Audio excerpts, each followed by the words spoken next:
तमाम मखलूकात में से खुदा ने बनी नौ इंसान को अपने साथ खास रिश्ता रखने के लिए तख्लीक किया। इसीलिए एक फरिश्ता जिसने खुदा के खिलाफ बगावत की, यानी शैतान, अदन के बाग में आया ताकि आदम और हव्वा को फरेब दे कि वो खुदा के कलाम और उसकी मोहब्बत पर शक करें।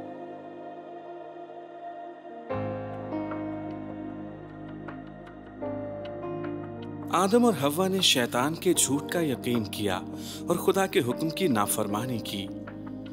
अपनी शर्मिंदगी, एहसास जुर्म और खौफ के मातहत आदम और हव्वा ने अपने गुनाह के मसले को अपनी ताकत से हल करने की बेसूद कोशिश की।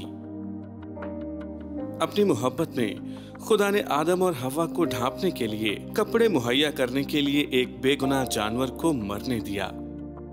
ये इस हकीकत की हौलनाक तशबीह है कि गुनाह की मजदूरी मौत है।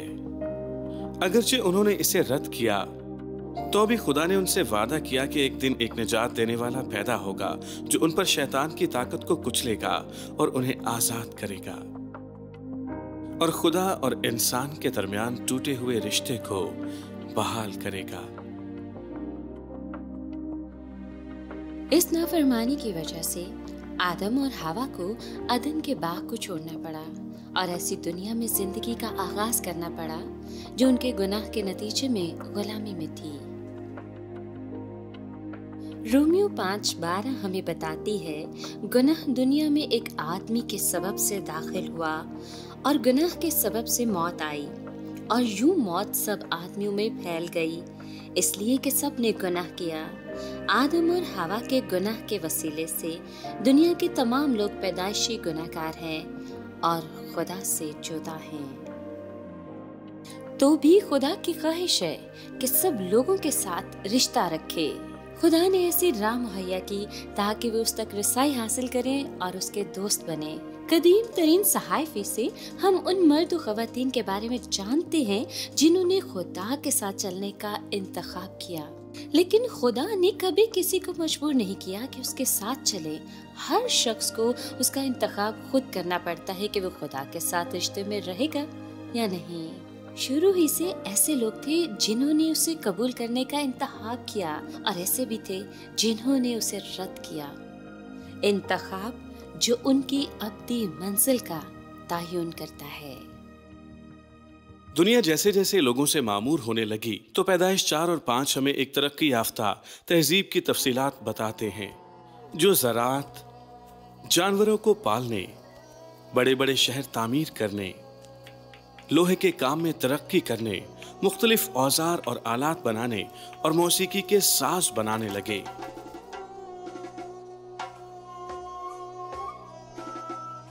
लेकिन अलमनाक बात है कि छठे बाब तक इंसानों की बड़ी अक्सरियत ने खुदा से मुंह मोड़ लेने का इंतखाब किया और खुदावंद ने देखा कि जमीन पर इंसान की बदी बहुत बढ़ गई है और उसके दिल के तसव्वुर और ख्याल सदा बुरे ही होते हैं। तब खुदावंद जमीन पर इंसान को पैदा करने से मलूल हुआ और दिल में गम किया।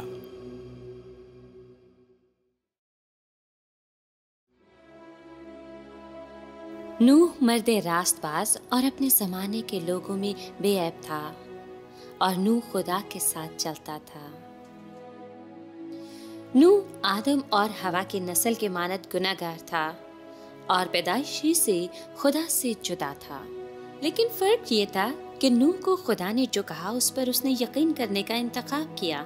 उसने खुदा के साथ चलने का इंतखाब किया और चूंकि नूह ने यकीन किया तो यही आयत कहती है कि खुदा ने उसके तमाम गुनाह माफ करके उसे रास्तबाज ठहराया और वो खुदा की नजर में मकबूल हुआ। खुदा ने उसे रास्तबाज ठहराया, यानी ये कि उससे अब गुनाहगार के तौर पर सलूक नहीं किया जाएगा बल्कि दोस्त के तौर पर। आप देख सकते हैं कि नूह अपने इर्द गिर्द के लोगों से कितना मुख्तलिफ था और खुदा ने नूह से कहा कि तमाम बशर का खात्मा मेरे सामने आ पहुंचा क्योंकि उनके सबब से जमीन जुल्म से भर गई। सो देख, मैं जमीन समेत उनको हलाक कर दूंगा। तू गोबर की लकड़ी की कश्ती अपने लिए बना। क्योंकि खुदा पाक है और गुनाह को सजा देना जरूरी है, लिहाजा उसने नूह को बताया कि वो सैलाब भेजेगा जो जमीन पर तमाम जिंदगी को तबाह कर डालेगा। फिर खुदा ने नूह को तफसीली हदायत दी कि किस तरह कश्ती बनानी है ताकि ईमान रखने वाले तमाम लोगों को आने वाली अदालत से बचाया जा सके। ये कश्ती अंदाजन फुटबॉल के 1.5 मैदानों के बराबर थी और इसकी ऊंचाई 4 मंजिला इमारत जितनी थी। इस कश्ती का डिजाइन बेहतरीन और एक जदीद समंदरी जंगी जहाज जैसा था। इसमें तकरीबन 630 बड़े बहरी कंटेनर्स रखने की जगह थी, जो उन तमाम जानवरों के लिए जिन्हें खुदा ने नूह को कश्ती में लाने को कहा था काफी थी। और नूह ने यूं ही किया जैसा खुदा ने उसे हुक्म दिया था। इब्रानियों 11:7 बताती है कि नूह ने ईमान से कश्ती बनाई। अब ईमान कोई पुरस्रात तजर्बा नहीं है या मुस्बत सोच नहीं है, बल्कि ईमान किसी चीज का उस वक्त यकीन करना है कि वो सच है जब आप उसे देख ना सकते हो। खुदा ने नूह से कश्ती बनाने को कहा और अगरचे नूह आने वाले सैलाब को नहीं देख सकता था तो भी उसने कश्ती बनाई, इस ईमान पर कि खुदा जो कह रहा है सच है। पतरस का दूसरा खत बताता है कि नूह रास्तबाजी की मुनादी करता था। यकीनन वो अपने इर्द गिर्द लोगों से मिन्नत करता होगा, उनसे इल्तिमास करता होगा कि खुदा पर ईमान लाएं ताकि खुदा के नजदीक रास्तबाज और मकबूल ठहरें, लेकिन उन्होंने ईमान रखने से इनकार किया। तमाम दुनिया में से सिर्फ 8 लोगों ने खुदा की पैरवी का इंतखाब किया। नूह, उसकी बीवी और उसके 3 बेटे सेम, हाम और याफ्त और उनकी बीवियां।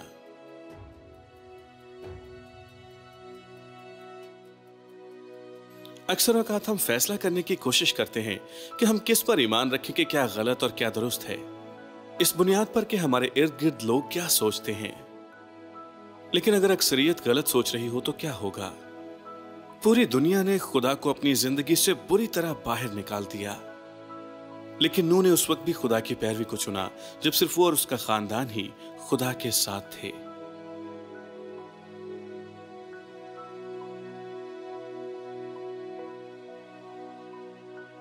आखिरकार कश्ती मुकम्मल हो गई।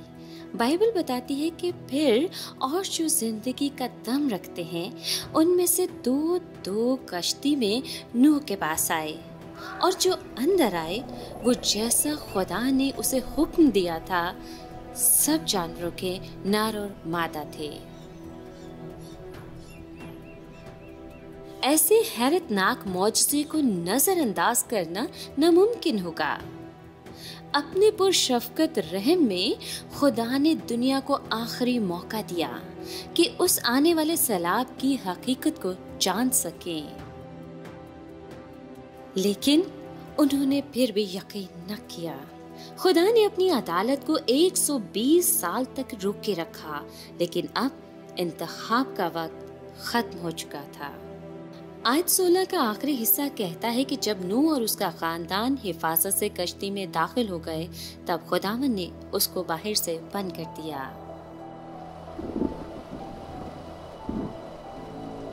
उस दिन उनके लिए बड़े समुद्र के सब सोते फूट निकले और आसमान की खिड़कियां खुल गईं। जिन्होंने फैसला करने में ये सोच के ताखीर की कि अगर वाकई बारिश हो गई तो मैं कश्ती में चला जाऊंगा, लेकिन बहुत देर हो चुकी थी, दरवाजा बंद हो चुका था।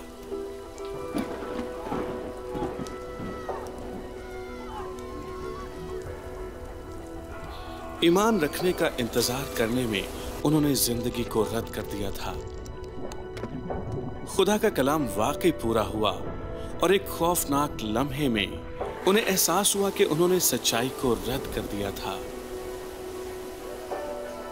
उन्होंने खुदा से मुंह मोड़ा था, वो खुदा जिसने उन्हें बचाने के लिए एक रास्ता निकाला था, और अब बहुत देर हो चुकी थी।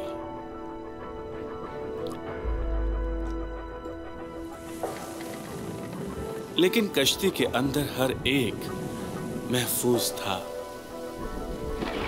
40 दिन तक पानी जमीन पर चढ़ता ही गया और बहुत बढ़ा। और कश्ती पानी के ऊपर तैरती रही और सब ऊंचे पहाड़ जो दुनिया में हैं छुप गए और खुशकी के सब जानदार जिनके नथनों में जिंदगी का दम था मर गए।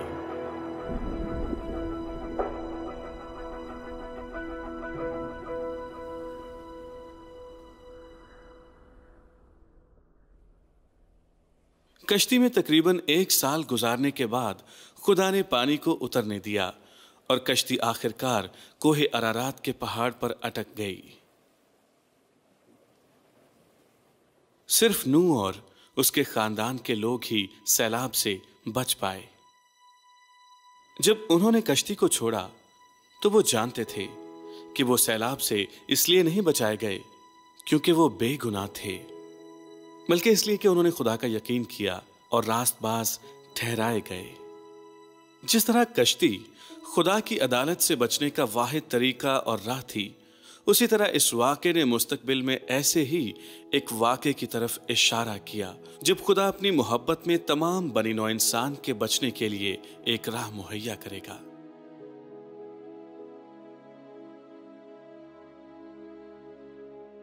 सैलाब के बाद पैदाइश के 9 से 11 अबवाब बताते हैं कि नूह मज़ीद 350 साल जीता रहा। नूह जब जिंदा था तो उसने अपनी आंखों के सामने अपने बेटों सिम, हाम और याफ्त और उनकी नस्ल को जमीन पर बढ़ते देखा। उन्होंने शहर बनाए, कौमें बनाई, सल्तनतें तामीर की। सिम की जिंदगी ही में और उसके बाप नूह की वफात के 2 साल बाद दुनिया की तारीख का अहम तरीन शख्स पैदा हुआ, इब्राहिम। पैदाइश 12 से 25 अब्राहम की जिंदगी की कहानी का बयान करती है। अब्राम बाइबल में उसका पहला नाम था। वो सिम की नस्ल से था। वो बहुत अमीर शख्स था और बहुत नौकर चाकर और भेड़ बकरियों का मालिक था। वो शादीशुदा मगर बे औलाद था क्योंकि उसकी बीवी सारी बांझ थी। पैदाइश 12वां बाब पहली 3 आयात बताती हैं कि खुदा ने अब्राम के लिए एक खास मंसूबा बनाना शुरू किया। पहले तो खुदा ने कहा कि वो अब्राम की रहनुमाई एक ऐसे मुल्क तक करेगा जो वो मुस्तकबिल में उसकी नस्ल को दे देगा। दूसरी बात, खुदा अब्राम की नस्ल से एक बड़ी कौम पैदा करेगा। तीसरी और सबसे अहम बात, खुदा ने वादा किया कि जमीन के सब कबीले तेरे वसीले से बरकत पाएंगे। और ये वादा अब्राम को बहुत अहम बनाता है क्योंकि इस आयत में खुदा अपने निजात के मंसूबे को और खोलकर बयान कर रहा है। आपने देखा कि गुनाह की बदौलत तमाम लोग अदालत की लानत के मातहत हैं, लेकिन इस आयत में खुदा वादा कर रहा है कि सब लोग वो बरकत पाएंगे जो अब्राहम के वसीले से आएगी। ये मौदा निजात देने वाले की तरफ इशारा है, उसकी तरफ जिसने बनी नौ इंसान को गुनाह और मौत की लानत से आजादी दिलवाने आना था।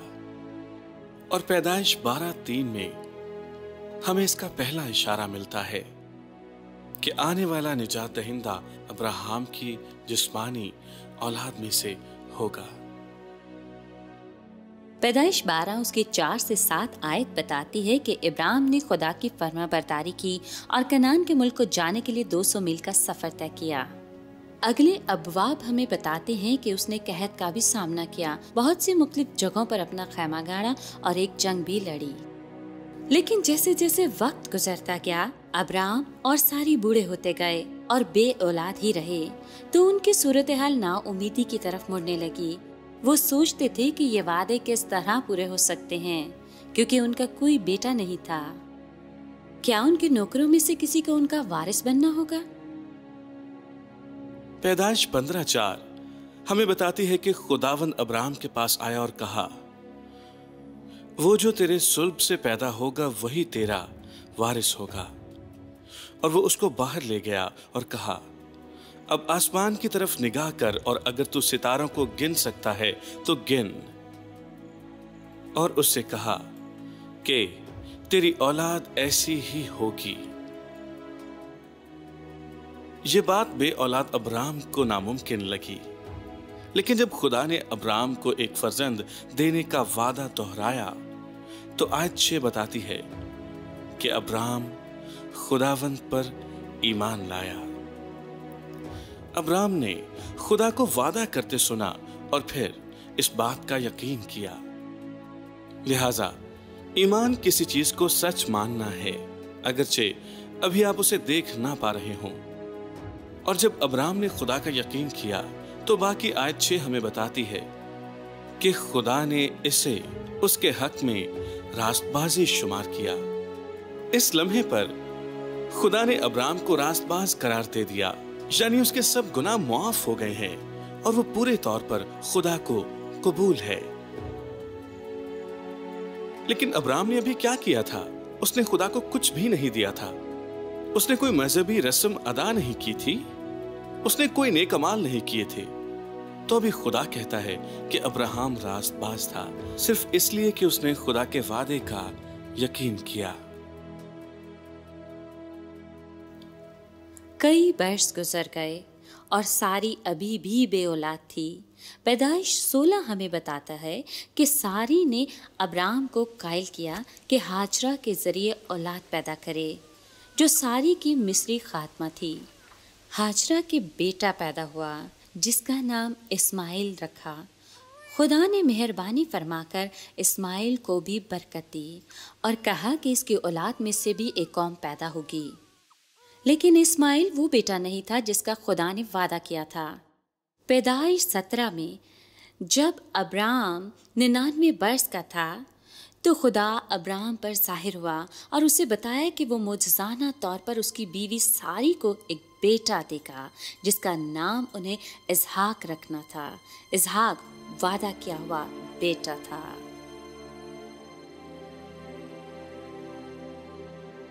और उसी दिन खुदा ने अब्राम के साथ अपने वादों की तजदीद की और उसका नाम बदलकर अब्राहम रख दिया, जिसका मतलब है कौमों का बाप।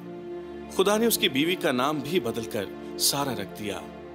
अब्राहम के लिए कितना खुशियों भरा साल होगा और कितनी मर्तबा वो और उसकी 90 साला बीवी सारा हंसते होंगे जब वो सारा की हैयत को तब्दील होते देखते और उस दिन का ख्वाब देखते होंगे जब वो अपने बेटे को बाजुओं में उठाएंगे। उनका वो बेटा जो खुदा ने मुहैया किया, उनका वो बेटा जिसकी नस्ल से एक दिन वो निजात दहिंदा आएगा। अब खुदा सारा पर मेहरबान था जब उसने कहा, उसने अपने वादे के मुताबिक सारा से किया। सो सारा हामिला हुई और अब्राहम के लिए उसके बुढ़ापे में उसी मुअय्यन वक्त पर जिसका जिक्र खुदा ने उससे किया था उसके बेटा हुआ।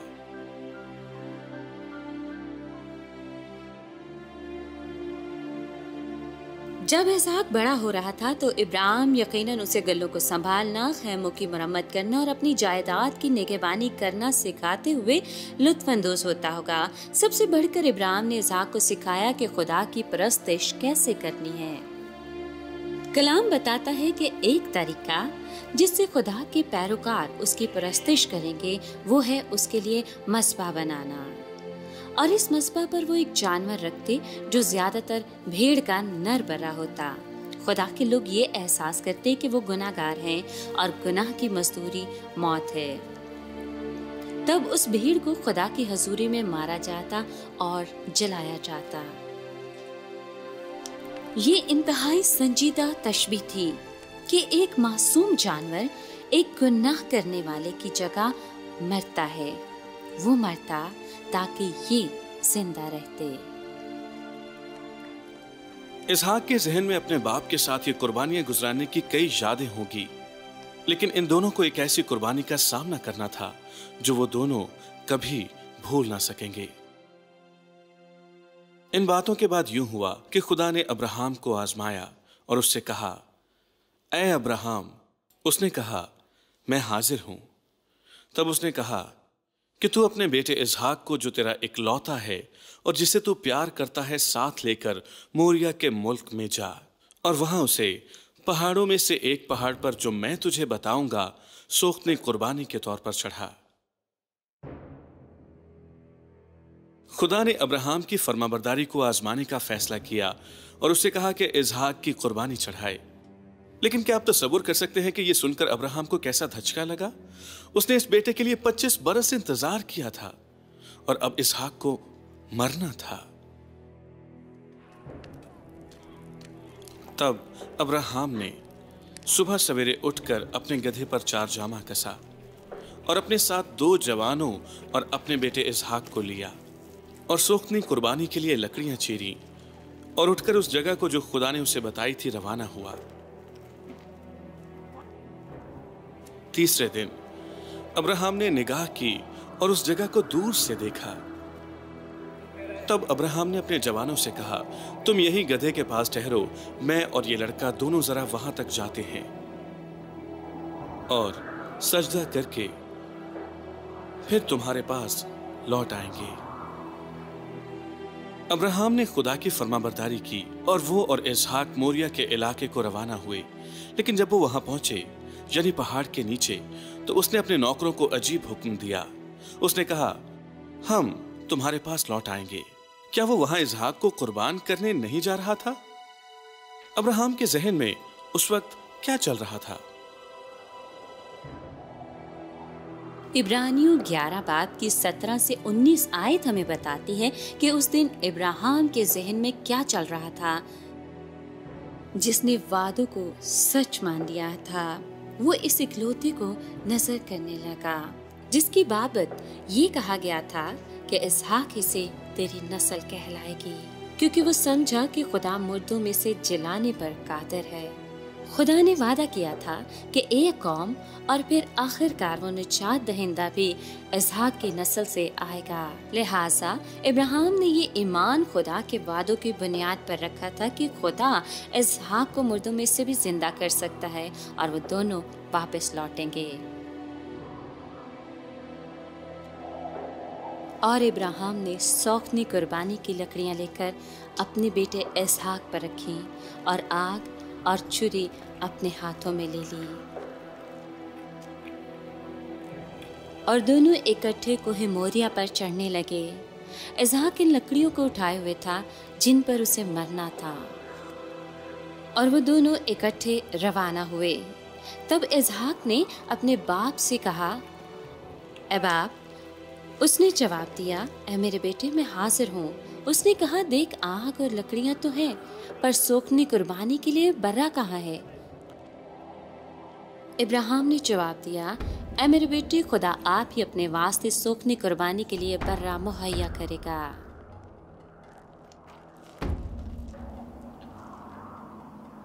जब वो उस जगह पर पहुंचे जो खुदा ने बताई थी, वहां अब्राहम ने कुर्बान गाह बनाई और उस पर लकड़ियां चुनी।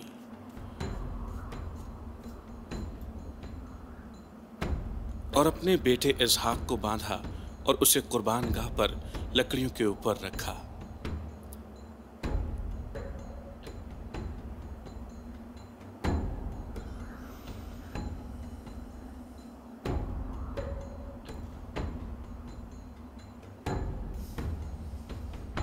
और अब्राहम ने हाथ बढ़ाकर छुरी ली कि अपने बेटे को ज़िबा करे। तब खुदावंद के फरिश्ते ने उसे आसमान से पुकारा कि ए अब्राहम, ए अब्राहम। उसने कहा, मैं हाजिर हूं। फिर उसने कहा कि तू अपना हाथ लड़के पर ना चला और ना उससे कुछ कर, क्योंकि मैं अब जान गया कि तू खुदा से डरता है, इसलिए कि तूने अपने बेटे को भी जो तेरा इकलौता है मुझसे दरेग ना किया।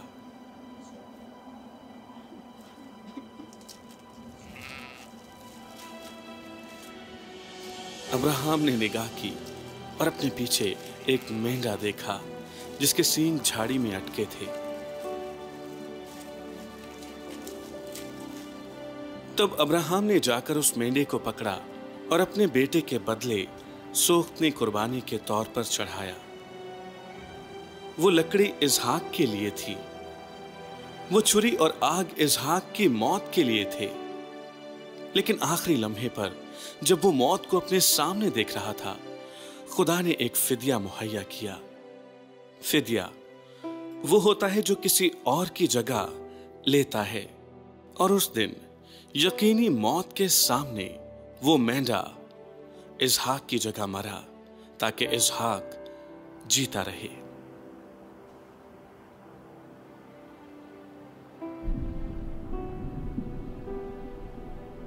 खुदा ने जो कुछ किया उसकी हमेशा तक यादगारी के लिए अब्राहम ने उस जगह को जहां वो खड़ा था एक नाम दिया।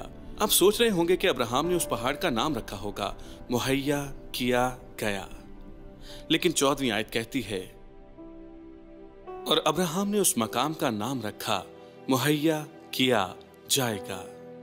आपने देखा अब्राहम एक और दिन के बारे में सोच रहा था जब यकीनी मौत के सामने खुदा एक बार फिर फिदिया मुहैया करेगा। एक ऐसा शख्स जो इसलिए मरेगा कि दूसरे जिए, और वो हतमी और आखिरी बार मुहैया करना होगा।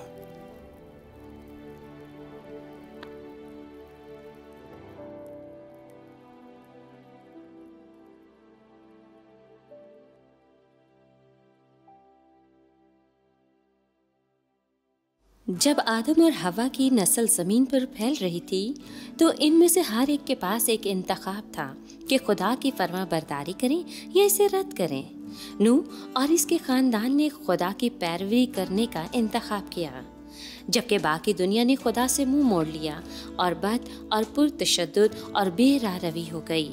क्योंकि खुदा पाक है और गुनाह को सजा देना जरूरी है, तो खुदा ने नूह से कहा कि वो अदालत करेगा और उनकी शरारत की वजह से सैलाब भेजेगा। ताहम खुदा ने अपनी मोहब्बत में एक तरीका मुहैया किया कि इस सैलाब से बचा जा सके। वो सब जिन्होंने खुदा की बात का यकीन किया वो कश्ती में दाखिल हुए, और वो सब जिन्होंने रद्द किया तबाह हो गए। इसी तरह खुदा को आपके गुनाहों की सजा देना जरूर है, लेकिन खुदा ने अपनी मोहब्बत में एक रास्ता दिया कि इससे भी बचा जा सके।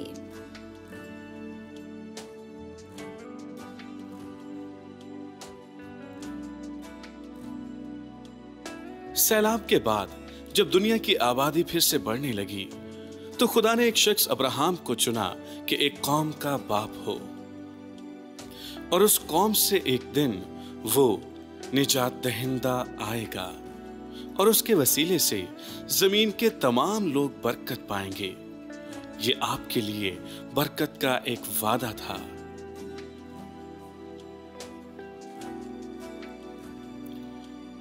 एक इलाही इम्तिहान में खुदा ने अब्राहम से इसहाक को कुर्बान करने का कहा, लेकिन इससे पहले कि अब्राहम अपने बेटे को कुर्बान करता, खुदा ने उसे उसकी जगह मरने के लिए एक फिदिया मुहैया किया। एक मेंढा मरा ताकि इसहाक जीता रहे। इसहाक आपकी तशबीह है। यह दिन मुस्तकबिल के एक वाक़े की तरफ इशारा कर रहा था। एक दिन जब खुदा किसी को मुहैया करेगा जो आपके फिदिया में जान देगा।